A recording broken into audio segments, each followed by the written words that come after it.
한국에는 메로나, 스페인에는 지로나. 죄송합니다.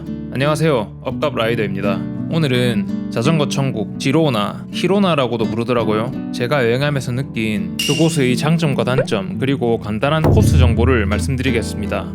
지로나는 한국에는 비교적 덜 알려졌지만 유럽 찐자덕들에게는 많은 사랑을 받고 있는 곳입니다. 자전거 천국이라고 하면 기본적으로 자전거 타기에 좋은 환경을 갖추고 있어서 자전거인들, 즉 자덕들이 많이 찾는 곳이어야 할 것입니다. 좋은 기후, 다양한 자전거 코스, 그리고 자전거 관련 인프라가 잘 갖추어진 곳들이라고 볼 수가 있겠죠. 제 노르웨이 영상들을 보신 분들은 알겠지만 노르웨이에도 어마어마한 어필들이 많고 자연경관이 굉장히 아름답습니다. 그렇다고 해서 노르웨이가 자전거 천국이라고 불리진 않습니다. 그 이유는 그 경치 이외에 자전거 탈 수 있는 조건이 갖추어지지 않았기 때문이죠. 산에 눈은 있는데 스키장의 인프라가 갖추어지지 않으면 사람들이 스키를 타러 가지 않을 것입니다. 이 자전거 천국이라고 불리는 지로나는 인구 10만 명의 작은 도시로 스페인 북동쪽 카탈루니아 자치령에 위치하고 있습니다. 바르셀로나와는 85km 정도 떨어져 있습니다. 크고 작은 산들로 둘러싸여 있는 이 작은 도시는 동쪽에는 지중해를 끼고 있고 서쪽에는 피레네 산맥이 있습니다. 매년 약 4만 명의 자전거인들이 이곳을 방문해서 평균 10일 정도를 머물다가 간다고 합니다. 지로나는 다른 스페인의 자전거 천국 마료카나 칼페 등과는 달리 자전거인들을 위한 휴양지라는 아이덴티티를 가지고 있다고 합니다. 다시 말해 마료카나 칼페는 다른 여러 관광객들이 많이 오는 곳인데 비해서 지로나는 자전거만을 즐기러 오는 관광객들이 주라고 합니다. 그리고 실제로 많은 자덕들이 말하기를 이곳의 운전 매너는 다른 지역보다 더 좋다고 합니다. 아마도 차 운전하는 사람들이 대부분 다 자덕일 가능성이 높지 않을까 하는 생각이 드네요.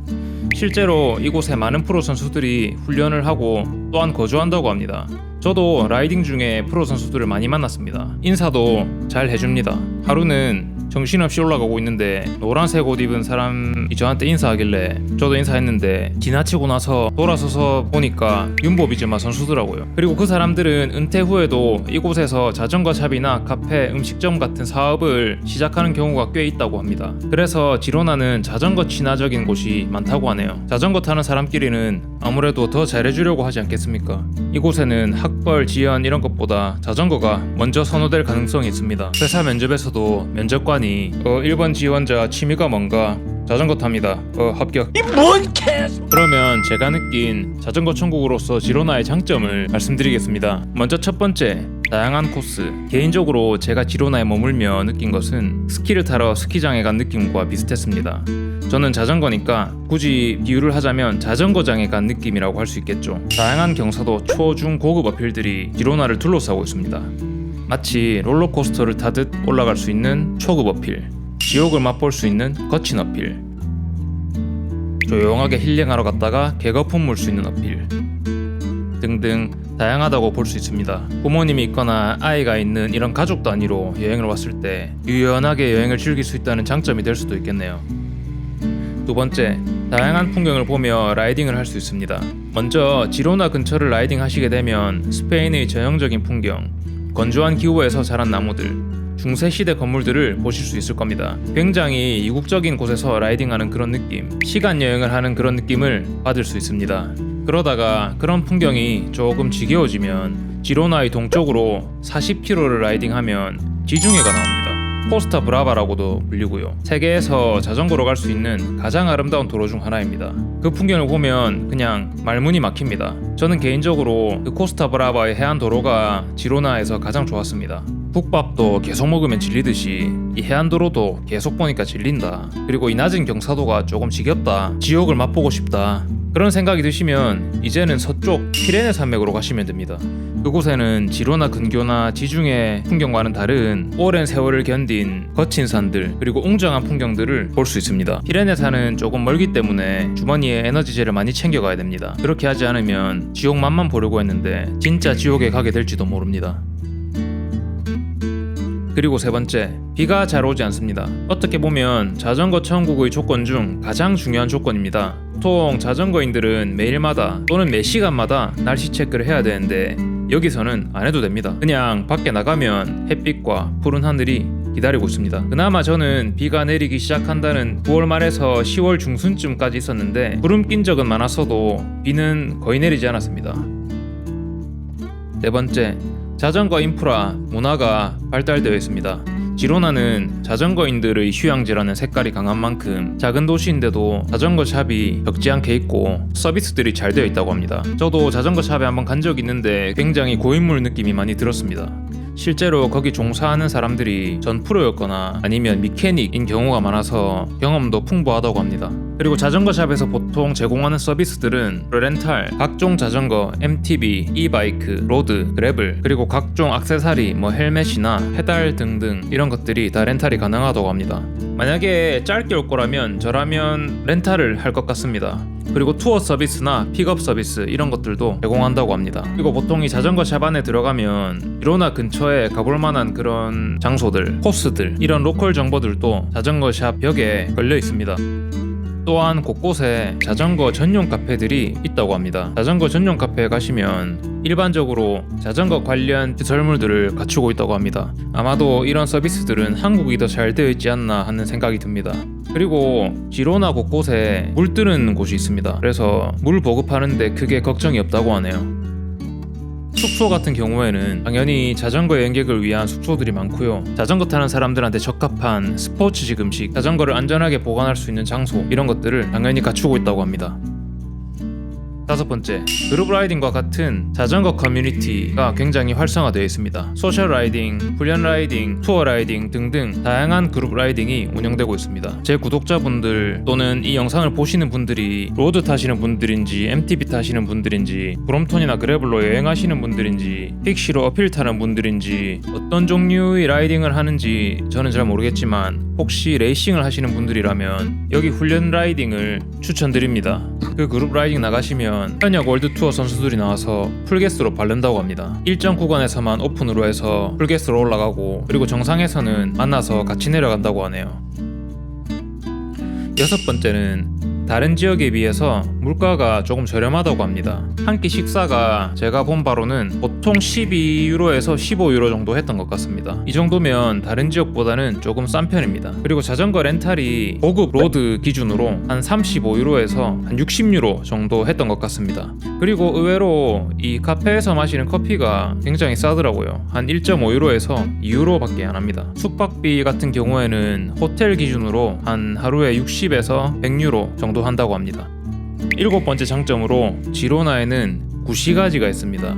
구시가지에 가시면 중세시대 돌길 골목과 그리고 고풍스러운 건물들, 발자취들을 보실 수 있습니다. 저도 약간 자전거 타는 게 지루해질 때쯤에 구시가지를 한 바퀴 돌았는데 제가 이 시대에 태어났으면 뭘 하고 있었을까 하는 상상력이 자극이 되더라고요. 아마 여기서 말똥이나 치우고 있었겠죠. 그리고 지로나는 작은 도시이지만 있을 건 다 있습니다. 데카트론도 있고요. 대형 슈퍼마켓들도 있습니다. 그리고 전자상가도 있습니다. 이 정도까지가 제가 생각하는 지로나의 장점이고요. 그리고 단점으로는 차량 처리범, 소매치기 이러한 범죄가 좀 발생을 한다고 합니다. 그래서 이런 것들은 기본적으로 항상 주의를 좀 해야 되고요.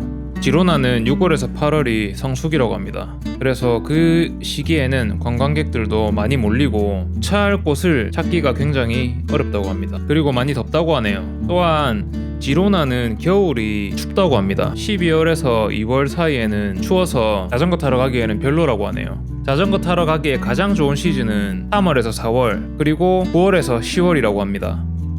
단점 중 또 하나는 이거는 스페인 전역에서 겪고 있는 문제인데요. 관광객들과 지역 주민들이 조금 갈등이 있다고 합니다. 그 이유로는 여러 가지가 있는데 그 중에 하나는 관광객들 때문에 지역 물가가 높아졌다는 문제, 그리고 그 지역 문화를 존중하지 않는 그런 관광객들 때문에 지역 주민들이 관광객을 환영하지 않는 분위기가 조금 있다고 합니다. 저 같은 경우에는 한 번도 그런 느낌을 받은 적은 없습니다. 지로나는 조금 덜하다고 하네요.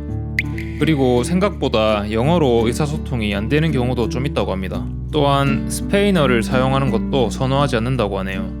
카탈루니아는 카탈루니아의 언어가 있다고 합니다. 그래서 기본적인 표현들은 카탈루니아어로 해주면 좋아한다고 합니다. 이것과 관련해서 마지막으로 한 가지 유의할 점은 카탈루니아 사람들은 카탈루니아 문화에 대해서 굉장히 자부심을 가지고 있습니다. 스페인에 속해 있다는 것도 인정하지 않는 사람들도 있고요. 지금도 스페인에서 독립하기를 원하는 사람들도 많다고 합니다. 그래서 카탈루니아 지역에 가면 스페인 국기가 있는 게 아니라 카탈루니아 국기가 따로 있습니다. 그래서 그런 점들을 염두에 두시면 좋을 것 같네요. 그럼 마지막으로 지로나의 지도를 보면서 전반적인 느낌과 코스에 대해서 설명드리도록 하겠습니다. 지로나의 사이즈는 이 제일 북쪽에서 남쪽까지 걸으면 7km 정도 되는 작은 도시입니다. 그래서 보통 자전거 휴양을 오는 사람들이 지로나의 시내 근처로 보통 숙소를 잡습니다. 거기를 이제 기점으로 해서 첫 번째로 제일 인기가 많은 코스타 브라바 35km를 내려가야 됩니다. 그래서 남쪽으로는 35km, 그리고 북쪽으로는 먼저 반열스, 이 반열스에서 로카꼬르바라는 유명 어필을 올라갑니다. 그래서 이 유명 어필 입구에 있는 반열스까지의 거리가 대략 20km 정도 됩니다. 더 멀리 가고 싶다 하는 사람들은 조금 더 위에 말데오델 몬트라는 거의 피레네 산 끝자락에 있는 어필을 올라갈 수 있습니다. 이 정상에서의 경치는 굉장히 뻥 뚫려 있고 동쪽으로는 지중해가 보이고 서쪽으로는 피레네 산맥이 보이는 아주 절경입니다. 이곳이 한 35km 정도 자전거 타고 올라가시면 말데오델 몬트 입구에 도달할 수 있고요. 말데오델 몬트 어필 거리가 20km 정도 되니까 지로나에서 갔다 오면 한 100km 조금 넘겠네요. 그리고 이 북동쪽에 이 지중해를 보면서 오를 수 있는 굉장히 멋진 어필이 있습니다. 이 어필도 굉장히 인기가 많고요. 까지는 60km 정도 됩니다. 여기서 이제 조금 응용하실 수 있는 분들은 반열스 가서 로카고르바 갔다가 더 올라가서 말데오델 몬트 올라갔다가 동쪽으로 더 가서 이 항구 도시를 갔다가 돌아오는 그런 코스도 짤 수 있겠죠. 프로 선수들은 그렇게 훈련하기도 하고요. 총 거리가 한 180km 정도 될 겁니다. 확실하진 않습니다. 그래서 보통 자전거 홀리데이 하는 사람들이 이 정도 안에서 라이딩하고 가는데 이걸로 만족이 안 된다, 발밑에 털이 한 2,000모가 나 있는데 근질근질한다 하는 라이더들은 서쪽 피레네 산맥에 있는 발털 2000이라는 코스까지 가더라고요. 그 발털 2000 코스는 서쪽에 80km 정도 올라가면 셋카세스라는 중세 마을이 있습니다. 거기서부터 시작합니다. 지로나에서부터는 왕복 거리가 200km 정도 됩니다. 그리고 이 올라가는 길을 보시면 알겠지만 산이기 때문에 획득고도도 굉장하다는 걸로 알고 있습니다. 저는 차 타고 갔다 왔습니다. 그리고 참고로 남서쪽으로 89km 정도 내려가면 바르셀로나에 갈 수도 있습니다. 그럼 전반적으로 지로나의 사이즈에 대한 감을 잡으셨다면 그 안에서 로컬들이 추천해주는 한 3가지 정도 코스가 있습니다. 첫 번째는 코스타 브라바 해안길을 찍고 오는 코스인데 힐을 2개 정도 포함하고 있습니다. 총 거리는 91km이고요. 획득고도가 1200m 정도 됩니다. 지중해를 제대로 즐길 수 있는 코스입니다.